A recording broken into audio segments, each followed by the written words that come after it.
Ahora sí, volvemos.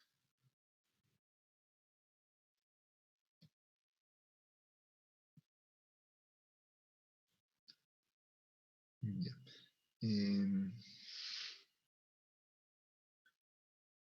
Okay. Entonces dijimos de que esta relación de energía libre de Gibbs contra temperatura está indicando si la reacción va de izquierda a derecha o de derecha a izquierda, ¿no? El delta G está relacionado con la relación de equilibrio, y es más, son dos formas de expresar lo mismo en cierta manera. Son la constante de equilibrio nos da más información cerca de las temperaturas en las cuales el delta G está cerca de cero. En esa zona la reacción es reversible, ¿no? Y no es una frontera bien limitada, es más o menos por aquí que es reversible. En cambio, en zonas de acá más alejadas se ha vuelto irreversible. Entonces, no hay que buscar una frontera muy bien definida. Es un poquito relativo todo este tema, ¿cierto? Pero el hecho es de que teniendo los CPs, básicamente pues, calcular entalpía y entropía, tenemos las temperaturas, tenemos esta ecuación de delta G en función de temperatura, y eso hace que tenga la función de constante de equilibrio en función de temperatura, ¿no? El constante de equilibrio está definido como la concentración de los productos a elevada a la potencia de su coeficiente estequiométrico, dividido entre la concentración de los reactivos elevada a la potencia de su coeficiente estequiométrico, ¿no? Entonces, está escrito en forma más matemática aquí, pero sabemos calcular todo esto fácilmente, ¿no? Ahora, teniendo la constante K, yo puedo despejar de aquí adentro el eta, el grado de avance de la reacción, o el grado de conversión en muchos casos. Va a depender de cuán simple sea o cómo se plantea. Esto, dijimos, es la termodinámica. Esto se llama, son como las leyes de Dios, no podemos salir fuera de las leyes de la física o de naturales, no podemos salir de esto, no depende de nuestra voluntad. Hay formas de trampear en el sentido de que una reacción que no es termodinámicamente aceptada, yo puedo hacer que funcione porque la estoy acoplando a otras reacciones que sí son termodinámicamente aceptadas, y que eso me permite ir contra la termodinámica. O sea, no es verdad que son leyes bien cerradas, pero la gente siempre se ha dado medios para escaparse de las reglas, ¿no? Si agarran ustedes el caso más simple, donde agarran azúcar y oxígeno y lo queman para formar CO2 y agua, el delta G es enormemente negativo, es una reacción totalmente irreversible. Una vez que está ardiendo, eso no se para, no hay ningún equilibrio, y eso hace que la reacción del azúcar más oxígeno forme dióxido de carbono y agua, obviamente tiene que ir en ese sentido, ¿no? Pero todas las formas de vida, nosotros hemos visto la forma de ir contra esta ley termodinámica, porque si esa reacción la acoplamos con otras, yo puedo hacer que CO2 con agua reaccionen para formar azúcares más oxígeno, por ejemplo, que es lo que hacen todas las plantas con fotosíntesis finalmente. Es porque acoplan esa reacción que debería ser irreversible, que debería tener un valor por aquí arriba extremadamente alto, positivo, que no debería ser posible, pero la acoplan, la condicionan con un montón de otras reacciones que poco a poco van disminuyendo ese grado de positivo de la reacción global, y lo va volviendo negativo, y al hacerlo así, logran que una reacción que era totalmente irreversible que vaya en el sentido contrario, ¿no? Y eso hacen las plantas todos los días, ¿no? Durante el día están agarrando CO2 y agua y están formando azúcares y oxígeno, y en la noche recién obedecen la termodinámica y agarran su azúcar, lo queman con oxígeno para poder mantener su metabolismo. Entonces, la termodinámica pone límites extremadamente severos, graves, pero eso no quiere decir que no hayamos encontrado la maña para eludirlas en cierta manera. Pero tenemos que hacerlo en forma intencionada y calculada, porque espontáneamente eso no va a ocurrir. Bien, esta era una parte, y la otra parte que hemos visto todo el tiempo hasta ahora, es la parte de la cinética, donde yo puedo caracterizar la velocidad con que desaparece una especie, que es función de una constante que va a ser típica del sistema, y concentraciones más otras cosas. Y esta constante normalmente la expresamos con la ley de Arrhenius, ¿no es cierto? Pero no es la única, pero es la más usada, digamos, que depende de la energía de activación y la temperatura. Eso hace que yo tenga un reactivo acá. Según la cinética, puedo tener reacciones como esta, como la roja, que termodinámicamente es favorecida, pero cinéticamente está un poquito controlada porque tiene una barrera relativamente alta, ¿no es cierto? Y que haría que normalmente no sea tan muy rápido, ¿no? En cambio, tengo otras reacciones como estas que cinéticamente son más rápidas que la roja, pero termodinámicamente puede que sea prohibida porque estamos cambiando el delta G, estamos aumentando el delta G, y para que esta reacción pueda funcionar, yo tendría que compensarlo acoplándolo con otra reacción que tiene un delta G mucho más negativo que este positivo que tengo acá. Entonces ahí está la parte de la maña, esta parte de la química que nos permite armarlo de esta forma. ¿Ya? Pero de todas maneras, ahora tenemos que empezar a revisar esto, porque el momento que entra temperatura en nuestra preocupación o presión también, ¿cierto? La termodinámica vuelve con otra vuelta con sus leyes severas que nos dice es posible, no es posible, ¿no? Una reacción que es que es exotérmica como esta, que va aumentando su temperatura, a un cierto momento va a pasar una temperatura tan alta que de repente esa reacción que era irreversible, pero no, o era fuertemente espontánea, de repente se vuelve no espontánea y se queda trancada, ¿no? O una reacción como esa endotérmica, que si bien no pasaba nada, llega a una cierta temperatura, de repente sí se va volviendo posible, ¿no? Y si lo dejamos ahí sin nada más, como va consumiendo calor, puede que vayan a sentir contrario otra vuelta. Entonces, considerar estos aspectos de la temperatura que afectan no solo la cinética, sino el campo termodinámico en el cual nos estamos encontrando. ¿Ya? Para eso, lo primero que vamos a hacer es tratar de relacionar, ver cómo funciona esto. Para una reacción, voy a poner aquí temperatura, y aquí voy a poner la constante de conversión, el X de equilibrio, si ustedes quieren, estamos cerca del cero de la temperatura crítica, estamos cerca del punto donde es el cambio, ¿no? Notan que para reacciones exotérmicas, temperaturas bajas implican conversiones grandes, ¿no es cierto? Completas directamente, pero a medida que nos vamos acercando a la temperatura crítica en la cual la cosa ya no es posible, la conversión termodinámicamente va a ir cayendo, porque ya estamos en una zona de equilibrio, la reacción no va totalmente a los productos, empieza a haber equilibrios, acá estamos más o menos a medio camino, hay mitad productos, mitad reactivos en equilibrio, y eso hace que el grado de conversión no puede, desde el punto de vista termodinámico, no puede ir más allá del 50%. No es cuestión de buscar un reactor más grande, nada, es que la termodinámica aquí está metiendo su pata y nos está diciendo, paren, hasta aquí nomás pueden llegar. Y si la temperatura va aumentando más, hay un momento donde esta reacción exotérmica se va volviendo imposible, ¿no es cierto? Y la reacción deja de existir.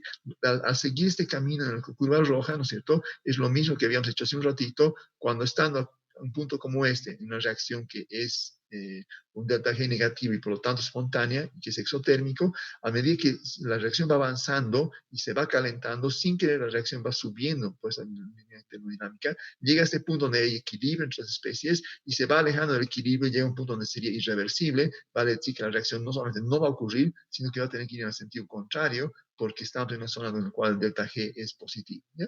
Es lo que se está reflejando esta curva roja de acá. ¿Ya? En el caso de una reacción que es endotérmica, va a ocurrir lo mismo. A temperaturas bajas no ocurre nada. Si la temperatura es muy alta, la reacción es irreversible y va a ocurrir, ¿cierto? Y cuando estamos cerca de la temperatura crítica, tenemos todo un gradiente en el cual el X de conversión va cambiando según la temperatura a la cual está, no por consideraciones termodinámicas, pero cinéticas, sino por consideraciones termodinámicas. Ahora, aparte de esto, hay lo siguiente, del punto de vista de la cinética propiamente dicho, hemos dicho que toda reacción sin excepción, aparte del hecho que pueden existir otras reacciones, cuando es una reacción única, mientras más alta es la temperatura, más rápida es la reacción. Entonces eso hace de que en líneas generales, altas temperaturas siempre favorecen la cinética de las reacciones y eso hace de que nos conviene ubicarnos en la temperatura más alta posible. ¿A qué se refiere el más alto posible? Se refiere a la temperatura en la cual de repente no aparezcan otras reacciones posibles. Para esta reacción térmica que teníamos acá, quizás esta sea la temperatura más alta, pero quizás a esta temperatura la conversión real sea pequeña o incluso cero, no porque termodinámicamente sea prohibido o que cinéticamente sea limitada, sino que porque a esta temperatura hay otras reacciones que empiezan a funcionar, empiezan a ser posibles y dadas a la termodinámica y la cinética, en vez de ir hacia donde lo que yo quiero, al producto que yo quisiera, los reactivos se han ido por otro lado, se han ido hacia otro producto que yo no quiero. Entonces, hay un límite que está definido por la existencia de reacciones otras, no previstas, no deseadas en todo caso. También está el límite de descomposición de productos, de solventes, de todo el sistema. Hay ciertos límites en los cuales no puedo hacer. Pero en términos generales, para una reacción endotérmica, como la curva azul, me conviene colocarme a la temperatura más alta posible, en forma general. En cambio, para una reacción exotérmica, ¿no es cierto? Si yo me coloco una temperatura como esta, roja, ¿no es cierto? La cinética es una maravilla, es extremadamente rápida, pero a esta temperatura la termodinámica ya también dijo, ok, va a ser rápido, pero no va a ir muy lejos. Eso nos está diciendo la termodinámica. En esta temperatura de acá es mucho más rápida la reacción que cualquier otra temperatura aquí abajo, pero no puedo esperar tener una conversión más alta que el 10%, simplemente porque la termodinámica me está prohibiendo, ¿cierto? En casos como este me conviene ubicarme en temperaturas más bajas, donde a pesar de que la reacción es lenta, voy a poder tener una conversión más alta. Y hay puntos donde tenemos que negociar, transar y contentarnos con tener una conversión no muy buena, pero básicamente a cambio de que sea razonablemente rápido. Entonces, todas estas cosas son elementos que tenemos que empezar a tomar en cuenta dentro de nuestro análisis de los sistemas y los tamaños de reactores y todo lo que estamos haciendo y la selectividad de nuestras reacciones. Entonces, temperatura va a entrar y se va a infiltrar por todas partes, por la parte termodinámica, por la parte de la cinética, va a afectar la selectividad, indirectamente va a afectar los volúmenes necesarios de los reactores, etc. O sea, va a meter su pata en todas partes y tenemos que ver cómo controlamos eso, ¿ya? Un último elemento que hay que tomar en cuenta es el camino que va a seguir. Supongamos que estamos en la curva azul, ¿ya? Si yo me pongo en este punto de acá, ¿ya? Estoy imaginando un reactor grande donde he puesto mis reactivos, lo he cerrado y he lanzado la reacción. Normalmente, la reacción en condiciones isotérmicas debería subir con una línea recta y debería terminar aquí arriba en el 100% de conversión. Es lo que tiene que ocurrir, ¿ya? Lo que ocurre en la realidad es que no siempre es posible mantener condiciones isotérmicas. A veces sí, pero no siempre. A veces no me conviene tener condiciones isotérmicas y voy a hacer un programa de temperatura para que me convenga. Vamos a ver en un cachito, ¿no? En algunos casos, las reacciones son tan rápidas o están bajo condiciones tan particulares que yo no puedo controlar la temperatura, ¿ya? En casos como eso, imaginemos un extremo, una reacción endotérmica, donde yo estoy acá y lanzo la reacción, ¿no es cierto? Y no puedo, mi sistema de calentamiento es endotérmico, tengo que calentarlo. Mi sistema de calentamiento no funciona. He logrado agarrar el medio reaccional, lo he calentado a esa temperatura máxima que tengo y lanzo la reacción, pero ya no puedo calentar más por cualquier motivo técnico, ¿no? La reacción, obviamente, que está subiendo hacia acá, como está consumiendo calor porque es un proceso endotérmico, en vez de subir en línea recta, que corresponde a un caso isotérmico, va a empezar a subir con una cierta pendiente, no necesariamente lineal. Y la reacción que hemos empezado acá va a ir siguiendo un camino y puede que la reacción endotérmica termine en un punto como este, ¿sí? En otras palabras, con una conversión de 60%. ¿Sí? A mí me habían prometido que esta temperatura subía y podía alcanzar al 100%. En esta condición, cuando se me va enfriando el medio que estoy reaccionando, no voy a llegar nunca al 100% según la pendiente que tengo acá del grado del efecto térmico que tengo acá, ¿no? Un ejemplo bien bien simple: si ustedes agarran un leño y le meten fuego con oxígeno del aire, normalmente la reacción, en este caso exotérmico, va a ir subiendo, ¿no es cierto? Y va a llegar a 100% de conversión. Si es un leño verde, tiene agua. Al tener agua, el agua se va a vaporizar. Al vaporizarse el agua me está quitando calor, está haciendo que el proceso se vuelva endotérmico, y el leño, si no tiene mucha agua, va a subir una temperatura. Por eso, en un camino así, va a tardar más tiempo que si hubiera ido en condiciones isotérmicas. Va a llegar a quemarse totalmente, pero en más tiempo, porque para un reactor implicaría un volumen más grande. Y si está muy húmedo, la reacción va a venir por acá, una pendiente mucho más aplastada, y se va a apagar después de una conversión de un cierto grado. Y ese leño verde que yo quería quemarte para formar cenizas, va a quemarse solamente en un 30% y va a quedar el leño. ¿Por qué? Porque en condiciones endotérmicas se consumió el calor que necesitaba para vencer las barreras de activación, ¿no? Estamos Doctor, mezclando la dinámica, la físico-química, lo que estamos viendo en reactores. Tenemos que integrar todo en eso bajo el paraguas común de la temperatura, ¿ya? doctor, ¿Sí? en un proceso isotérmico, en un proceso que no sea isotérmico, igual la Sí, pendiente cambiaría, ¿no? correcto, correcto. O sea, Y esa isotérmica, pendiente, en esos casos, obviamente no estamos haciendo esos cálculos, pero por saber, esa pendiente se calcularía, ahí entran los balances de energía, ¿no? correcto. Entre los balances de calor, y además es torcido en el sentido de que el calor que libera o que absorbe la reacción va a depender de su cinética, y su cinética depende de la temperatura. Entonces se vuelve un ciclo en el cual esta reacción que era endotérmica, ¿no es cierto?, estaba subiendo así, pero al irse enfriando la cinética se está volviendo más lenta, entonces va haciendo un camino no lineal, porque ahora es cada vez más frío, porque además pierde calor hacia afuera por mis balances de calor, y además la cinética se está volviendo más lenta, ¿no es cierto?, y además me acerco al límite termodinámico, o sea que va a pasar un mundo de cosas dentro de esta curva de acá, pero todo eso va a ocurrir efectivamente. O sea, esa curva viene, o sea, esa pendiente nueva vendría dada por la cinética y las propiedades, y como límite único tendría la termodinámica. Correcto, correcto. Ya, Es la visión que queremos ya, ganar acá. Correcto. está bien. Y notan, había empezado acá y dijimos era endotérmico, así que me fui inclinando al lado izquierdo, porque es el endotérmico, la temperatura va cayendo. Si hubiera sido exotérmico en el caso del rojo, y hubiera empezado aquí, ¿no es cierto?, esto va liberando calor y obviamente esto hace que vaya de esa forma, ¿no? Y aquí está ocurriendo, bueno, por un lado, si empiezo con lo más caliente posible en una reacción que es exotérmica, no voy a llegar muy lejos porque si estoy cerca del valor de equilibrio. Si estoy lejos del valor de equilibrio, puede ir subiendo, ¿no es cierto? Pero al mismo tiempo aquí hay un problema de que al ir subiendo, aquí se va calentando. Y si se calienta, la cinética aumenta. Y si la cinética aumenta, lo que libera el calor va aumentando aún más, como en el caso del ejemplo que explotó que vimos, ¿no es cierto? Cuando la cosa empieza a correr y hay un momento donde se puede escapar, y hay un problema donde la reacción se escapa, ¿cómo se dice? Se escapa ese término, ¿no? En el sentido de que el calor que libera hace que vaya más rápido, que hace que libere más calor, que vaya más rápido todavía, y si estamos lejos del límite termodinámico, puedo llegar a conversión del 100%, pero lo hago con un estallido y con luces y con explosión, que no es lo que queremos hacer. Entonces, hay esos dos extremos que tenemos que cuidar, ¿no? Que es la parte peligrosa. Sobre todo, son reacciones exotérmicas que se escapan del control. La reacción endotérmica, cuando se escapa, se apaga. La reacción Sí. exotérmica, cuando se escapa, explota. Es la gran diferencia, ¿no? Entonces, es muy O sea, importante ver esto. ¿Pero? doctor, Sí, doctor, lo que hemos estado haciendo últimamente sí, en los anteriores capítulos sí. era básicamente encontrar uno de los puntos sobre estas curvas, ¿no?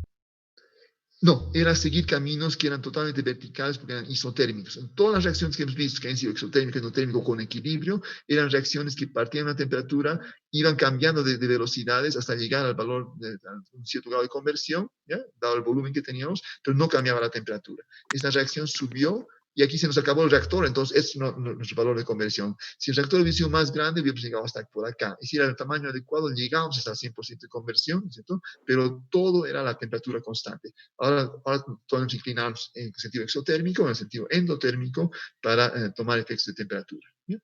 Ya. Y nuevamente recalco otra vuelta, al cambiar temperatura cambia la termodinámica y cambia la cinética. Entonces ahora ya estamos en áreas movedizas en cierta manera. ¿Ya? Ok, lo importante ahorita para retener también es que las reacciones exotérmicas normalmente hay un punto cerca de su temperatura crítica donde cae la curva esa del límite termodinámico y por encima de esa temperatura ya no puede ocurrir nada. ¿Ya? Las que estamos llamando endotérmicas están subiendo, ¿cierto? Pero no son posibles debajo de cierta temperatura y después de una cierta temperatura crítica ya se puede convertir totalmente. ¿Ya? Las reacciones que son irreversibles serían una línea recta o vertical aquí arriba, no tendrían casos de equilibrio y corresponde a sistemas que están muy alejados de las temperaturas críticas o que directamente no tienen temperatura crítica, ¿no es cierto? Recuerdan que dentro del esquema que teníamos de delta G contra temperatura, yo puedo tener una reacción exotérmica que está aquí, cuya curva baja en esa forma, en otras palabras, siempre va a ser posible una reacción. Es una reacción que es totalmente irreversible y no va a tener ninguna temperatura crítica. O otro sistema que empiece con condiciones con delta G positivo y tiene una pendiente además positiva, esa reacción nunca va a existir, pero al contrario va a ser siempre totalmente irreversible, ¿no es cierto? En el sentido que estamos poniendo aquí arriba, sería una reacción que no solamente no existe, es irreversible y no existe. Sería una expresión quizás un poco ambigua que podría emplear, ¿no? Ok, es lo que tenemos en esta parte, ¿ya? Entonces, gran parte de estos cálculos no los vamos a volver a hacer, nos vamos a limitar a cosas sencillas, pero calcular sistemas con integrales ya hemos visto en cierta forma y es lo que tenemos que hacer en casos un poquito más complejos, más interesantes, pero no vamos a entrar a eso porque esto ya no lo hicimos al comienzo del semestre, ¿no? Ok, entonces lo que vamos a hacer ahora es lo siguiente, un pequeño ejemplo para entender cómo funciona esto y tomamos un ejemplo bien simple, ¿ya? Tengo un equilibrio entre A y L, ¿ya? Para que numéricamente se entienda lo que estamos haciendo. tengo un delta H de la reacción, que en este caso es de menos 75.000, todo está en unidad del sistema internacional, joules sobre kilogramo Kelvin, ¿cierto? Y tengo un delta S que es negativo, ¿cierto? Que es menos 205,14. Y también los dos están en joules, no están en kilojoules, entonces sí, todo es simple. ¿Ya? El delta G, sin efectos de temperatura de cambio CP, es simplemente el delta H menos T delta S. Lo estoy manteniendo lineal todo, ¿cierto? Para que se entienda, ¿no? Obviamente, la constante K de equilibrio es el exponencial del delta G sobre RT, el R en este caso 8.314, no sé por qué hay un signo negativo ahí, no debería haber, y entonces eso hace de que teniendo temperatura, yo tengo delta G, teniendo delta G, tengo K, es un cálculo simple. Si temperatura es un vector, G es un vector, y si G es un vector, K es un vector, ¿cierto? Ahora, el vector K corresponde a el R en equilibrio, el sistema simple que nos hemos puesto, sobre el A de equilibrio. El R equilibrio es A sub 0 por el X equilibrio. El A en equilibrio será A sub 0 por 1 menos X equilibrio. Se va a simplificar A sub 0. Si son cinéticas más complejas, van a haber residuos de A sub 0 y cosas así, pero es un problema numérico. Igual llegamos a este tipo de concepto en el cual K es función de los valores de X, y en este caso simple, ¿no es cierto? Simplificando los A sub 0 y despejando el X equilibrio, puedo encontrar X equilibrio en función de los valores de K. En otras palabras, teniendo temperatura, tengo delta G, teniendo delta G, tengo K, teniendo K, tengo X equilibrio. En otras palabras, X equilibrio lo tengo ya a partir de esto en función de la temperatura. Y si ustedes grafican estos datos, van a encontrar entre 260 y 400 Kelvin de que la temperatura, la curva que estaba aquí sobre el 1 cae y luego se estabiliza al valor de 0. No he bajado hasta 0, pero llega y no pasa a valores negativos y sus límites están siempre entre 1 y 0. No va a cambiar entre eso. Y es el límite termodinámico que habíamos visto cualitativamente, que lo estoy calculando en este caso, ¿no es cierto?, para una reacción que es exotérmica, delta H negativo, ¿no es cierto?, que es exotérmica y que está cerca, está en la zona en la cual tiene su temperatura, cerca de su temperatura crítica, ¿no? Si la temperatura crítica está por los 1000 grados y estoy trabajando entre 0 y 100, se comporta como una reacción irreversible, por supuesto, sigue siendo exotérmico, pero es obviamente irreversible porque no voy a estar cerca del equilibrio para nada, ¿no? Ok, este es el límite termodinámico de la reacción, expresado y calculado de una forma simple. Ahora, la idea es cómo puedo expresar la cinética dentro de este espacio, ¿no? Matemáticamente lo que he hecho ha sido generar una superficie que depende de ¿qué? De la temperatura y el grado de conversión. Dentro de esto, en cualquier punto, yo tengo una cinética, porque tengo un grado X de conversión, quiere decir que tengo algo de A y algo de R, ¿cierto? Y al tener una temperatura más, tengo una cierta velocidad. Todos los puntos sobre esta superficie tienen una velocidad que les está llevando hacia algún punto del límite termodinámico, ¿cierto? Si estamos aquí en condiciones de temperatura constante, voy a subir en línea recta hasta acá. Si estamos aquí en condiciones de temperatura no constante, no isotérmico y es exotérmico, voy a ir subiendo por una cierta curvatura según el medio, las condiciones, todo, etcétera, hasta un límite de acá, ¿no? Si estaba acá en condiciones isotérmicas y mi reactor es muy pequeño, voy a subir y me voy a quedar trancado por aquí porque el reactor era muy pequeñito, o el tiempo que usaba la reacción ha sido muy corto. Todo vale aquí, ¿no? Pero el hecho es de que sobre esta superficie tengo constante equilibrio. En estas partes tengo también constantes cinéticas, valores cinéticos, pero aquí la cinética no tiene ningún significado. ¿Por qué? Porque la termodinámica metió su pata y nos dijo, chao, se nos ha botado, y aquí cinética, si bien se puede calcular, no tiene significado real, ¿no es cierto?, porque la termodinámica ya se cerró, ya no permite que aquí exista algo, ¿no? Entonces, yo quiero graficar acá los valores termodinámicos, ¿no? Ahora, termodinámica sabemos que depende del grado de conversión y depende también de la temperatura, ¿no? La idea es cómo puedo expresar la cinética, puesto que cada puntito aquí tendría un valor cinético y tendría que de numeritos para indicar que en este punto la cinética vale 5 moles por hora, aquí ahora está a 3 moles por hora, aquí es 0,1 moles por hora. Tendría que ver la forma de poner, y no sería muy bonito poner números, ¿ya? Lo que vamos a hacer es juntar todos los puntos en ese espacio de temperatura y X que tienen las mismas cinéticas. Vamos a introducir el concepto de una curva isocinética. ¿Ya? Recuerdan una función isotérmica, que la temperatura no sube, es una línea vertical que está subiendo así. Una línea de isoconversión, 0,4, es una línea perfectamente horizontal que está subiendo así. ¿Ya? Una curva de isocinética implica una reacción que está yendo a la misma velocidad. Y es fácil concebir que un punto como este, que tiene poca conversión, mucho reactivo, pero que está frío, va a tener una cinética y probablemente va a tener la misma cinética que un sistema que tiene poca concentración, pero que está bien caliente. Este punto de acá y este punto de acá probablemente tengan las mismas cinéticas y existen un montón de puntos en el camino en los cuales la cinética sea la misma.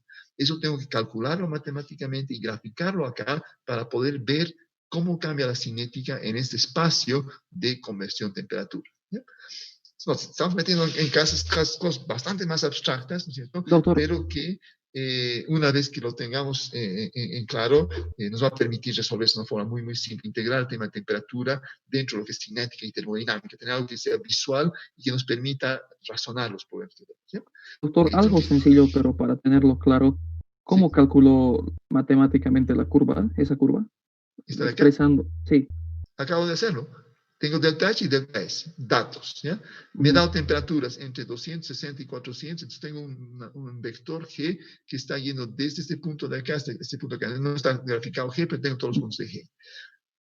K, ahora lo he expresado en función de delta G y T. Como tengo temperaturas, entalpía, entropía, tenía este vector de delta G, ahora tengo un vector de K. Tengo todos los valores de K y podría haber graficado K contra temperatura sin mayor problema. ¿Ya? Ahora, acá dijimos que es, por definición, en este caso simple, R equilibrio sobre equilibrio es igual a esto. Este vector K es igual a una relación de X equilibrio en función de constantes. Eliminando A sub 0 sobre A sub 0, tengo que X sobre 1 menos X es K, de donde X es K sobre 1 más K. Eso es álgebra. Ahí Ahora, ya K está. era un vector. ¿Ya? Eso hace que ahora genere un vector de X de equilibrio. Cuando yo grafico mi vector de temperaturas contra el vector de K equilibrio, lo que obtengo es esta curva de acá. Sí, ¿Sí? está bien, doctor. Ok. Nota, es un poquito, Doctor, sí, las temperaturas que se da de 260 a 400, ¿lo sí. tomo aleatoriamente? Sí, no, lo he tomado a propósito para que se vea esta zona donde está cambiando. ¿No? Si hubiera tomado entre 100 y 200, hubiéramos podido graficar una línea recta, así arriba, nada más, una línea que no hubiese muy, muy, muy bonita, porque hubiese sido una línea así horizontal, plana, que da aquí en 1 hasta 1, si esto hubiera sido 100 y esto hubiera sido 260, por ejemplo. No hubiera visto. Y si hubiera tomado un valor como entre 500 y 700, me hubiera salido una línea recta en el fondo, en cero, ¿no es cierto? Porque se ha vuelto irreversible, se llama imposible la reacción. A propósito, he tomado temperaturas que están cerca de la zona donde hay equilibrio para que se entienda, ¿no? Recuerdan todos estos sistemas que estamos graficando, ¿cierto?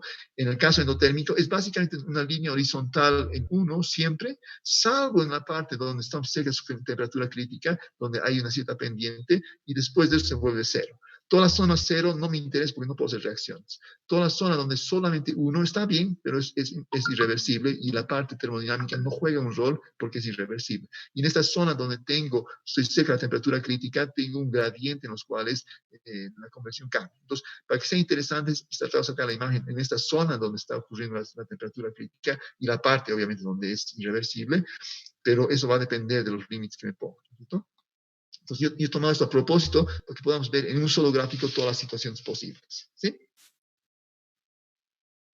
Sí, doctor, gracias. Okay. Ok, entonces eso es lo que estamos haciendo y nuestra gran pregunta es cómo expresar cinética en este espacio de K. ¿Ya? Ahora, lo que se hace aquí es lo siguiente. En este caso, estamos cerca de la zona de equilibrio y por lo tanto mi constante cinética es K1 por A menos K2 por L. Tengo estos datos de K1 y me voy a poner los números, pero tengo con números esto. ¿Ya? Entonces, si tengo esto, reconocen, ¿no es cierto? Grado de conversión está dentro de A y R. ¿Cierto? El A es A sub 0 por K y el R es A sub 0 por 1 menos K. Temperatura está dentro de K1 y K2, puesto que K1 es K1 0 por exponencial de menos energía de activación por RT, tengo que tener la energía de activación en K sub 0, R es una constante, y temperatura está afectada a nivel de los valores de K1 y K2. ¿no? Eso hace de que Si pongo ISO velocidad, voy a imponer una velocidad que yo quiero. Por ejemplo, 0.01. Voy a calcular los valores de t y x en los cuales la velocidad es 0.01. Eso hace, uy, nos queda todavía 10 minutos. Okay. No. Eso hace entonces de que dentro de esta mi relación que tengo acá, ¿no es cierto? Si pongo RA como un número, ya no es una variable, la velocidad es constante. ¿Cuánto vale el valor que quiero poner? Digamos 0.01. 0.01 es igual a una constante K, donde hay temperatura, y A y R que hay X, y de esto yo puedo poner en evidencia el X contra los valores de temperatura. ¿Ya? Entonces eso hace que si yo me doy un valor de R y despejo esto, tengo para cada una de las temperaturas que está afectando a nivel de K1 y K2, ¿no es cierto? K1 y K2, tengo un valor de X. Y si grafico eso, voy a tener una curva típica como esta de acá. Y nota, en el caso exotérmico, la curva sube, efectivamente llega a una, y luego baja y se limita, se autolimita. Yo no le he puesto nada porque la relación de equilibrio ya está dada por los valores de K1 y K2, puesto que K mayúscula de equilibrio es K2 sobre K1, ¿no es cierto? ¿Se acuerdan de eso? Entonces, de por sí la curva voy a tener. Toda esta curva de acá corresponde a una cinética constante. En realidad, el 0.01 corresponde a esta curva de acá, el 0.05 corresponde a esta curva de acá, el 0.1 a la siguiente, así, y la máxima que está aquí, un poquito no se le ve, es con una velocidad de 10. Notan que mientras más alta es la temperatura, más grande es la cinética. En un caso exotérmico pasamos por un máximo, que es una característica importante que vamos a explotar después, un máximo de una temperatura para la cual hay un máximo de velocidad, ¿no? Y es lo que vamos a tener en estos casos. ¿Sí? Ok, no sé si está claro hasta acá.